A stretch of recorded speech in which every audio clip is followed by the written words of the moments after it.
भाग एक। खाली कब्र। आज मैं फिर कब्रिस्तान से लौट कर आया हूँ।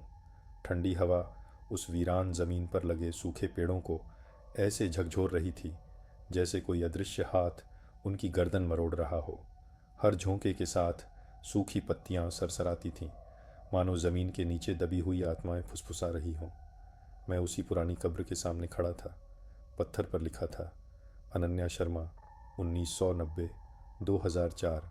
लेकिन उस कब्र के नीचे कुछ भी नहीं था।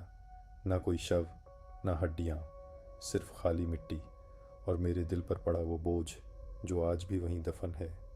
मैं हर साल इस कब्र पर आता रहा हूँ, खुद को समझाने के लिए कि वो मर चुकी है, कि जो हुआ वो बीते वक्त की एक डरावनी याद भर है। लेकिन हर साल एक ही रात वो आवाज़ मेरे भीतर से बाहर निकल आती है, एक दानव की तरह, और मुझे फिर उसी जंगल की तरफ खींच ले जाती है।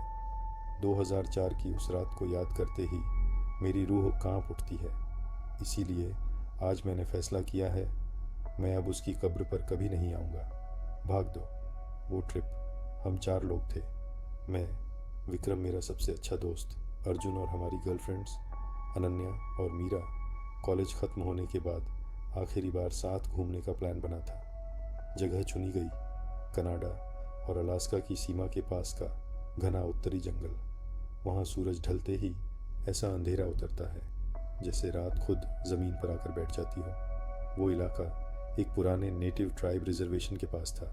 लोकल लोग उस तरफ जाने से बचते थे, कहते थे वो जंगल भूखा है। शुरुआत में सब ठीक था। अनन्या हंस रही थी, मीरा मोबाइल पर वीडियो बना रही थी, लेकिन अर्जुन, वो बार बार जंगल की तरफ घूर रहा था। मैंने मजाक में पूछा, क्या देख रहा है बे? उसने मेरी तरफ देखा, उसकी आंखें फैली हुई थीं। धीमे से बोला, विक्रम, हम यहाँ अकेले नहीं हैं। मैं हंस दिया, 4 लोग हैं भाई, अकेले कहाँ से हुए? लेकिन मेरी हंसी उसके चेहरे से डर नहीं हटा पाई। भाग 3। वेंडिगो अंधेरा गहराने लगा। हमने आग जलाई, बियर खोली, म्यूज़िक चलाया। लेकिन जैसे जैसे रात बढ़ी, जंगल की आवाज़ें बदलने लगीं। कभी दूर कहीं से दौड़ते कदमों की आवाज़ आती, और जैसे ही हम ध्यान देते वो आवाज़ गायब हो जाती।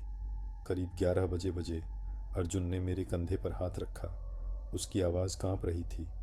मेरी दादी कहती थीं, वेंडिगो असल में होते हैं। उसने अपनी नोटबुक निकाली। पहले पन्ने पर बड़े अक्षरों में लिखा था, वेंडिगो। नीचे लिखा था, एक ऐसा राक्षस जो हमेशा भूखा रहता है, अपने ही लोगों का रूप धरता है, उनकी आवाज़ में बोलता है और उन्हें मारकर खा जाता है। मैं हंसने ही वाला था कि छर्राक, पास ही एक टहनी टूटने की आवाज़ आई। हम सब सन्न रह गए। टॉर्च घुमाई, कुछ नहीं, बस ऐसा सन्नाटा कि हम एक दूसरे की सांसें सुन पा रहे थे। तभी अनन्या की आवाज़ आई, गाइस वापस आओ। हम दौड़ते हुए टेंट की तरफ गए और वहीं हमारी रूह अटक गई। टेंट पीछे से फटा हुआ था, जैसे किसी ने पंजों से चीर दिया हो। अनन्या गायब थी। उसकी एक लाल सैंडल मिट्टी में पड़ी थी, उस पर गहरे रंग के धब्बे थे। मीरा चीखते चीखते बेहोश हो गई। अर्जुन पागलों की तरह चिल्लाया, भागो, अगर रुके तो अगला नंबर हमारा होगा। भाग 4। उसकी आवाज़ तभी जंगल से आवाज़ आई, विक्रम मेरी मदद करो। वो अनन्या की आवाज़ थी, लेकिन उसमें कुछ मरा हुआ था, जैसे किसी लाश को बोलना सिखाया गया हो। मेरे पैर ज़मीन से चिपक गए। अर्जुन चिल्लाया, पीछे मत देखना। लेकिन मैंने देख लिया। पेड़ों के बीच वो खड़ा था, लंबा, हड्डियों से बना, सूखा मांस, सुलगती लाल आंखें, और उसके चेहरे पर अनन्या के चेहरे की चमड़ी। वो मुस्कुराया, 2 आवाज़ों में बोला, मुझे छोड़कर मत जाओ। भाग 5, बच जाना। अर्जुन ने मुझे खींचा। हम मीरा को उठाकर भागे, कार तक पहुँचे। वो चीज़ हमारी कार के पीछे खड़ी थी, 3 गहरी खरोंचें, जैसे चेतावनी। फिर वो वहीं खड़ा रहा, हमें जाते देखता रहा।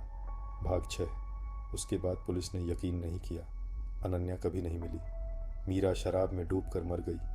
अर्जुन फंदे से लटका मिला, और मैं आज भी जिंदा हूँ, शायद इसलिए क्योंकि वो अभी भी मेरे डर से खेल रहा है। अंत। आखिरी एहसास। आज कब्रिस्तान से लौटते हुए मैंने जंगल के पेड़ों के बीच अनन्या को खड़े देखा। मैं जानता हूँ वो अनन्या नहीं है और शायद वो कभी गया ही नहीं।